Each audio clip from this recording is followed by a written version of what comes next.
Pernyataan Ketua Umum PDI Perjuangan sekaligus Presiden kelima Republik Indonesia Megawati Soekarno Putri mungkin menjadi pertanyaan. Benarkah generasi milenial hanya bisa berdemo saja dan apa saja sebenarnya sumbangsih generasi milenial bagi NKRI? Pagi ini kita akan bahasnya dengan sejumlah narasumber, diantaranya ada politisi milenial dari PSI, Dara Nasution. Selamat pagi, Dara. Selamat pagi, Mbak Steph. Ya, juga ada politisi. Ya, ini tahun 96 sebenarnya, tapi bisa disebut milenial lah, tipis-tipis bedanya ya. Dari Nasdem, Hillary Brigita Lasut. Selamat pagi, Hillary. Selamat pagi, Mas Stefani. Ya, juga ada pakar komunikasi politik, Mas Adi Praitno. Selamat pagi, Mas Adi. Selamat pagi, Stefani. Ya, selain melalui daring, juga ada melalui sambungan telepon, hadir bersama kita, politisi PDIP, Andreas Hugo Pareira. Selamat pagi, Pak Hugo. Pagi, Stefani. Ya, izin saya mau ke Mas Adi dulu. Mas Adi, kalau kita melihat pidato Bu Mega secara utuh sebagai tokoh senior, tokoh politik senior yang tentunya sangat berpengaruh di negeri kita, bagaimana Anda melihat dari sisi gaya komunikasi politiknya? Ya, kalau saya sih menangkap dua hal. Pertama, statement Megawati ini specifically ingin disampaikan kepada pemerintah, kepada Jokowi untuk tidak memanjakan milenial, kan begitu. Pesannya sederhana bahwa di momen 28 Sumpah Pemuda itu, kalau saya sih sederhana bahwa anak-anak milenial yang ada di lingkungan istana, yang ada di inner circle kekuasaan saat ini, itu harus ditagih kontribusi mereka yang terbaik buat bangsa dan negara ini apa.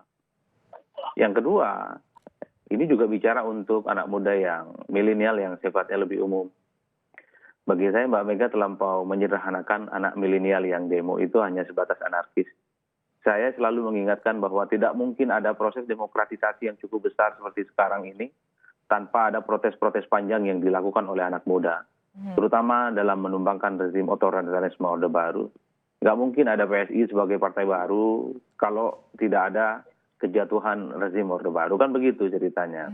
Tapi kalau dibaca gaya komunikasi politiknya, pesan yang ingin disampaikan oleh Mega ini cukup sederhana. Satu, ingin menantang anak muda untuk memberikan satu kontribusi yang nyata terhadap perubahan bangsa ini.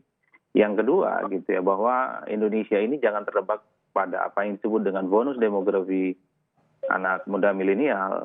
Karena anak-anak muda milenial ini sepertinya belum dilihat memiliki kontribusi nyata. Itu kalau menurut saya sih menangkapnya seperti itu. Tapi kalau saya sih sebagai anak muda milenial, masih milenial ya Mas Adi ya? Masih banyak kok anak muda yang saya kira kontribusinya bagus. Ya. Hillary ini kan lulusan Amerika dan dia saat ini adalah anggota DPR termuda gitu ya. Ini Dara Nasution kalau nggak keliru sedang S2 di Oxford gitu, politisi PSI dan muda, saya kira cukup bagus. Ya. Politisi yang saya kira punya mental model, basic intelektual yang saya ke depan memang harus dilihat. Dan saya berharap ke teman-teman politisi muda, anak muda milenial ke depan dengan pernyataan Mbak Mega ini ya, terutama di politik ya, ketum-ketum mereka itu harus muda lah gitu. Nanti Tidak kita harus akan kolonial minta terus. tanggapan dari kedua politisi milenial kita. Tapi Mas Adi, tadi Anda juga menangkap ada konteks aksi demo di mana ada aksi demo dan juga ada aksi kerusuhan yang mewarnai beberapa waktu lalu. Bagaimana seharusnya memaknai dan juga publik merespons menurut Anda? Ya biasa-biasa saja sih, ini kan statement pernyataan dari Ketua Umum, mantan Presiden ya, saya kira tidak perlu dinarasikan berlebihan. Tapi kalau melihat demo hanya sebatas anarkisme kemarin terlampau menyederhanakan persoalan, apalagi kan sampai sekarang belum kelihatan tuh siapa yang demo bakar-bakar. Apakah itu pemuda yang memang memiliki niatan untuk melakukan penolakan undang-undang Omnibus Law atau memang ada penunggang yang sengaja untuk merusuh, kan begitu. Kalau saya sih standing positionnya di situ, jangan terlampau menyederhanakan peran-peran anak muda. Partai begitu banyak saat ini adalah peran anak muda, gitu ya. Protes-protes yang mereka lakukan. Dan yang jelas anak muda ini sampai sekarang tidak pernah kelihatan dosa politiknya. Yang banyak dosa politiknya adalah kelompok kolonial itu. Bikin undang-undang Omnibus Law lah, revisi undang-undang KPK lah, gitu ya. Bikin kenaikan BBM dan seterusnya dan seterusnya. Pak Hugo, jadi sebenarnya sudah tepatkah makna yang ditangkap oleh publik saat ini atau apa sebenarnya makna yang ingin disampaikan oleh Bu Mega sebenarnya? Ya, kalau kita perhatikan dari apa yang disampaikan oleh Ibu,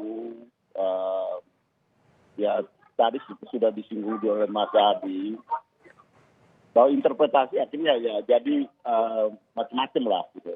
Tapi satu poin yang penting yang disampaikan oleh Bu Mega di situ bahwa ya beliau mengingatkan sebenarnya, mengingatkan sebagai orang tua, mengingatkan pada generasi ini kan konteksnya, kita harus lihat dalam konteksnya. Konteksnya itu pada Hari Sumpah Pemuda, sekaligus memang ada acara internal partai yaitu peresmian kantor partai di Yogyakarta, tapi juga pada saat yang bersamaan dalam Hari Sumpah Pemuda. Artinya ada pesan yang ingin disampaikan adalah mengingatkan dan refleksi sosial kita sebagai bangsa. Kalau kita bicara kita sebagai bangsa ini kan ada orang tua, ada orang muda. Ya kalau bilang generasi ada milenial, ada kolonial. Kalau saya ini termasuk transisional, generasi antara milenial dan kolonial gitu.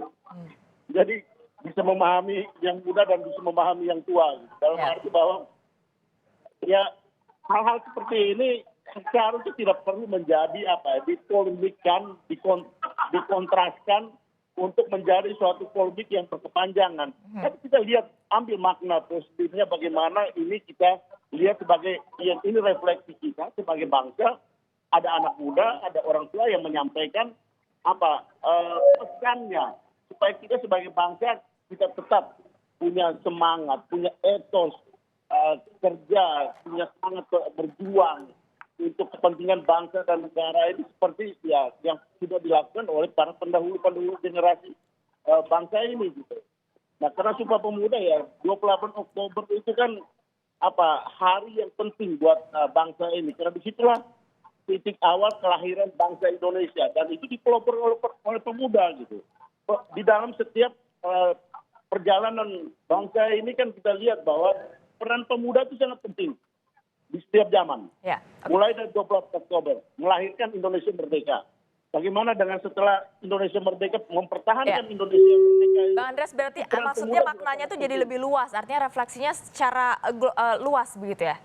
Iya, memang itu yang makna itu yang ingin disampaikan. Sekarang kan Ibu bertanya, sekarang di zamanmu apa yang sudah dilakukan oleh para pemuda ini? Tantangan tiap zaman itu kan berbeda. Dan ya sekarang dengan zaman yang digital, ya pemuda dan kompetisi global yang makin kompetitif. Ya. Bagaimana pemuda-pemuda Indonesia, generasi muda Indonesia yang namanya milenial itu kompet di dalam situasi di dalam kompetisi global ini. Ini yang paling penting kita bicara sebagai bangsa gitu. Bukan kita bertarung di dalam, kita menghantam di dalam yang nggak perlu-perlu gitu. Ya, kita mau tanya tanggapan dari politisi muda yang sudah hadir di sini, Bang Andreas. Yang pertama saya mau ke Dara dulu. Kita bahas frasa per frasa. Saya mau ke frasa pertama dulu. Dara merasa dimanjakan nggak sebagai milenial di era saat ini? Bukan dimanjakan ya Mbak Stephanie, tapi saya melihat bahwa Presiden Jokowi memang memberi ruang yang lebih kepada anak-anak muda gitu dalam representasi di lingkaran satu istana gitu. Yang saya juga setuju dengan Mas Hugo bahwa ya kita tunggu gebrakan selanjutnya dari teman-teman yang sekarang ada di lingkaran satu istana ini gitu. Jadi buat saya bukan soal dimanjakan, tapi justru Pak Jokowi memberi ruang yang lebih kepada representasi anak-anak muda di politik hari ini. Kalau Dara bilang tidak dimanjakan, mungkin Dara bisa cerita hal-hal sulit apa saja yang harus Dara lewati sampai bisa berada di titik saat ini? Iya, jadi sebagai politisi muda kita sering banget sebenarnya disepelekan gitu ya, dianggap tidak punya pengalaman yang cukup untuk bertarung dan selalu dikaitkan dengan kita anak siapa seperti itu. Padahal kan sebagai generasi muda mungkin kita juga punya aspirasi-aspirasi yang memang kita ingin perjuangkan dari dalam sistem begitu. Oke. Kalau Hillary, apa yang pertama kali Anda pikirkan begitu melihat pidato dari Bu Mega? Yang pertama kali saya pikirkan memang flashback kembali ya terhadap kejadian kemarin bahwa ada gerakan dari anak-anak muda yang cukup besar yang dampaknya cukup membuat Indonesia terguncang ya. Bagaimana anak-anak muda mampu untuk membangun opini publik bahu-membahu untuk memperjuangkan agar supaya Omnibus Law ini tidak disahkan kemarin ataupun juga dibatalkan. Tapi memang harus diakui bahwa sebenarnya kejadian kemarin tidak terjadi karena milenial sendiri. Bahkan mungkin ini terjadi karena jujur saja masyarakat juga tahu bahwa memang masih lemah sosialisasi dari pemerintah terhadap aturan-aturan, terhadap klausul-klausul yang akan diatur. Dan namanya juga milenial ya, kita bergerak cepat. Saya setuju dengan yang disampaikan oleh Dara tadi bahwa namanya milenial, masyarakat tahu kita tidak punya pengalaman, pemerintah juga pasti tahu itu. Dan memang milenial tidak menawarkan pengalaman ya, milenial itu membawakan ide, gagasan, menawarkan perubahan, dan kadang dilakukan dengan cepat dan cenderung memotong birokrasi. Oke. Dan memang ciri khas dari milenial itu seperti itu. Kalau misalnya kita melihat soal stereotyping ya, saya jujur saja sebagai seorang mungkin bukan milenial tapi Gen Z, mewakili anak-anak muda, tentunya saya tidak merasa bahwa Indonesia membutuhkan tambahan sub bagian lagi dari SARA. Indonesia sekarang sedang berada dalam situasi kita seakan-akan sudah babak belur ya karena perpecahan yang ada. Kita tidak ingin sama sekali Indonesia ini kemudian menjadi korban daripada stereotyping atau salah penataan bahasa yang disampaikan oleh orang sekelas Bu Mega. Jadi Dan saya juga ingin sampaikan bahwa sebenarnya pemerintah punya akses dan punya kemampuan untuk bisa catch up dengan milenial. Kalau pemerintah mau lebih menggunakan teknologi dan perkembangan artificial intelligence ataupun perkembangan revolusi industri untuk bisa mensosialisasikan yang namanya aturan-aturan baru seperti yang kemarin. Hillary, jadi kalau ditanya, Anda ada di posisi saat ini karena Anda memang pantas untuk dipilih atau karena muda jadi perlu diberi kesempatan? Akan sangat tersinggung ya kalau misalnya anak-anak muda menganggap hanya karena dia muda, sama seperti kesetaraan gender, hanya karena perempuan dia diberi kesempatan, seakan-akan dianggap sebagai pelengkap saja atau pemanis saja. Tentunya tidak seperti itu. Kita merasa bahwa anak-anak muda sekarang ketika diberi kesempatan, mereka akan mampu untuk menunjukkan apakah mereka pantas untuk disandingkan dengan orang-orang yang sudah lebih senior. Apakah mereka punya kapasitas dan juga kapabilitas yang mampu untuk membuat masyarakat percaya bahwa sebenarnya Indonesia punya anak-anak muda yang luar biasa. Saya tidak perlu membahas anak-anak muda yang sampai masuk ke majalah Forbes, sampai masuk bagaimana mereka membuat dekakorn, unicorn. Kita tidak bisa pungkiri bahwa sekarang Indonesia sedang hidup di dalam situasi yang sangat dimudahkan karena adanya ojek online, karena adanya Tokopedia dan Bukalapak dan lain sebagainya itu. Karena itu peran anak-anak muda. Jadi kalau ditanya kontribusi, kita tidak akan pernah kehabisan bahan bicara kontribusi. Dan kalau misalnya kita juga melihat dari sisi dari sisi perusakan fasilitas publik, saya sangat kecewa kalau sampai seakan-akan yang disalahkan adalah milenial begitu ya. Dulu katanya kita pemerintah tidak ingin anak muda apatis politik. Sekarang ketika anak muda berdemonstrasi yang dilihat hanya dari segi kerusakannya saja. Anak-anak muda paling berpengaruh di dunia adalah mereka yang turun ke demonstrasi seperti Greta Thunberg, seperti Malala. Itu adalah anak-anak muda yang membawa gerakan. Pak Soekarno dari usia 16 tahun sudah melakukan hal yang sama dengan anak-anak muda yang kemarin turun ke jalan. Memperjuangkan apa yang jadi pemahaman mereka, apa yang jadi keyakinan mereka. Saya mau simpan Mas Adi dulu karena Bang Andreas setelah ini ada acara. Jadi saya mau ke Bang Andreas dulu. Minta tanggapan Anda dengan pernyataan dua politisi milenial kita ini soal kata-kata dimanjakan ini. Bang Andreas. Ya,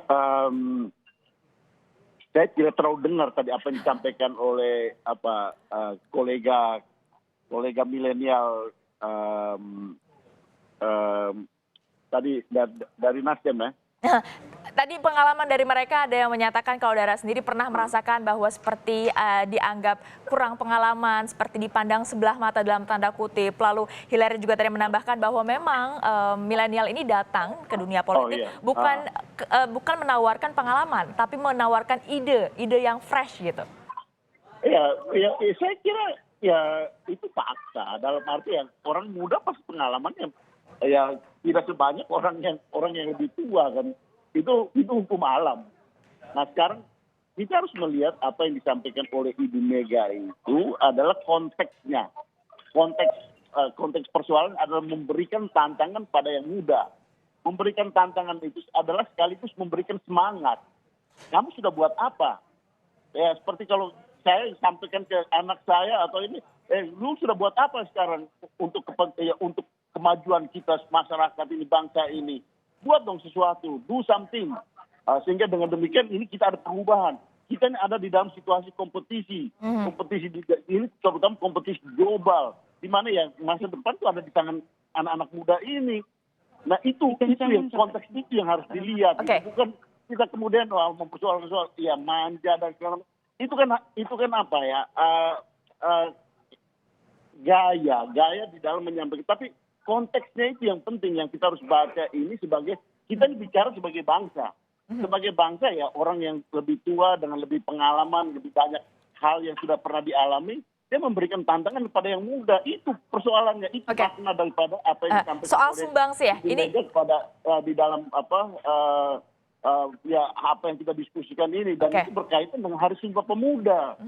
Kita lihat di sini kan sebenarnya memaknai peran generasi muda, peran orang muda di dalam setiap zaman di Republik ini. Dan itu sudah terbukti bahwa setiap zaman perubahan-perubahan di Republik ini itu banyak diperankan oleh orang-orang muda yang mampu mendobrak kemapanan struktural yang kemudian menjadi penghambat di dalam perubahan-perubahan besar di Republik ini. Oke, tadi soal sumbangsi ini masuk ke frasa kedua. Jadi kita tanyakan Dara.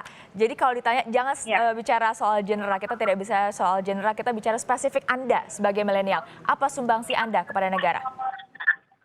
Ya, jadi sebelum saya menjawab itu Mbak, saya setuju ya bahwa apa yang dikatakan Ibu Mega ini harus kita maknai sebagai motivasi buat kita generasi milenial untuk memberikan kontribusi kita yang lebih luas lagi gitu. Jadi pernyataan ini kan datang dari seorang politisi senior. Betul. Yang kita hormati gitu dan beliau adalah mantan presiden. Jadi ya anggap saja apa yang beliau katakan adalah cambukan buat kita supaya lebih berkontribusi lebih banyak lagi gitu. Nah, soal kontribusi, kami di PSI sebagai partai baru di 2019, kami adalah partai yang paling banyak calegnya dari generasi milenial dan itu saja sebenarnya sudah menunjukkan bagaimana keberanian kami untuk terjun ke dunia politik.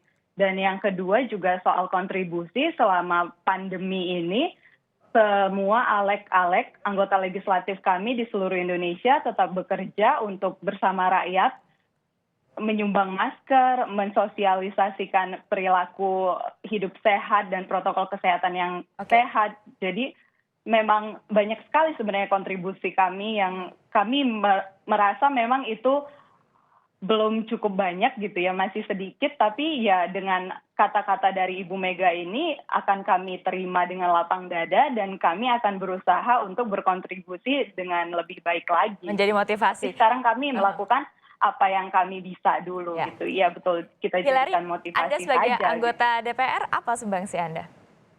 Mungkin mudah ya buat saya menjelaskan apa sumbangsi, karena memang ada banyak bukti, bisa lihat dari TV Parlemen, bisa lihat dari media-media online bagaimana dalam setiap keputusan-keputusan yang diambil di lembaga legislatif yang berhubungan dengan komisi saya atau bagian yang dipercayakan kepada saya, kita bisa melihat bahwa ada ide, gagasan yang disumbangkan, ada berbagai macam perjuangan yang dilakukan, ada banyak sekali upaya untuk bisa melengkapi infrastruktur, melengkapi masyarakat-masyarakat di daerah terpencil yang juga diperjuangkan. Mudah bagi saya karena saya seorang anggota DPR, tapi bagaimana dengan milenial-milenial lain di luar sana yang diberikan kesempatan tidak sama seperti saya. Kalau misalnya dari saya pribadi sendiri tentunya melihat ini sebagai hal yang saya setuju ini adalah hal untuk mencambuk lah ya, memberikan bagi kita peringatan dan juga memberikan bagi kita teguran bahwa sebenarnya ketika kita ingin melakukan sesuatu, kita harus bisa melihat dari sudut pandang secara menyeluruh. Kalau sampai kita ternyata melakukan sesuatu yang kita anggap untuk kebaikan, tapi ternyata kemudian itu berdampak negatif, orang tidak akan mengapresiasi, tapi menganggap itu sebagai satu hal yang mungkin keliru. Dan bagi saya, kalau misalnya anak-anak muda saat ini dianggap seakan-akan minim kontribusi, sekarang kita akan tunjukkan tentunya kepada Bu Mega, kepada politisi-politisi senior bahwa kontribusi itu tidak hanya kita jadi ketua umum partai, kontribusi itu tidak hanya kita berjalan menjadi seorang calon kepala daerah ya, tapi kita berkontribusi adalah ketika kita berani untuk turun ke jalan dengan segala kemampuan yang kita punya, walaupun kita ini orang kecil, kita ini dari masyarakat yang mungkin disepelekan, tapi ketika kita punya ide dan gagasan yang punya dan cita-cita untuk bangsa dan negara, tidak ada satu orang pun yang dapat menghalangi kita dengan Oke. cita tersebut. Terakhir, Bang Andreas, sebelum Anda pamit. Tadi kita dengarkan dua pernyataan dari politisi muda kita. Jadi sebenarnya partai politik kita, mungkin dari PDIP sendiri, sudah cukup memang memberikan ruang gerak bagi para generasi muda, entah itu milenial atau Gen Z, untuk bisa bergerak di dunia politik ya Bang Andreas? Sangat, artinya ya kita tidak bisa menghindari bahwa ya di komposisi demografi kita kan menunjukkan pada generasi muda yang milenial ini adalah generasi yang paling gemuk di Republik ini. Dalam arti paling banyak gitu. Dan itu ya semua orang punya kepentingan, artinya di bangsa ini kita punya kepentingan yang sama bagaimana generasi muda ini maju. Oke. Generasi muda ini berkembang. Seperti apa yang tadi disampaikan oleh Dara itu bagus gitu. Dia malah tertantang dengan ya apa yang disampaikan oleh Ibu Mega, dan itu positif. Bagaimana tantangan ini kita harus jawab dalam arti sebagai generasi muda kita menghadapi kompetisi-kompetisi yang sifatnya global. Bukan kita bertarung di dalam ribut-ribut di dalam yang nggak perlu-perlu gitu.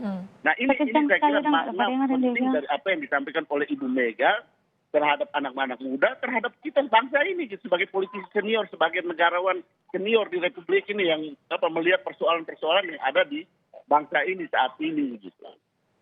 Baik, terima kasih Bang Andreas atas waktunya di Sapa Indonesia akhir pekan. Sehat selalu Bang Andreas. Kita harus jeda, kami akan kembali nanti masih akan berbincang dengan Mas Adi, Dara dan juga Hilary. Tetaplah di Sapa Indonesia akhir pekan.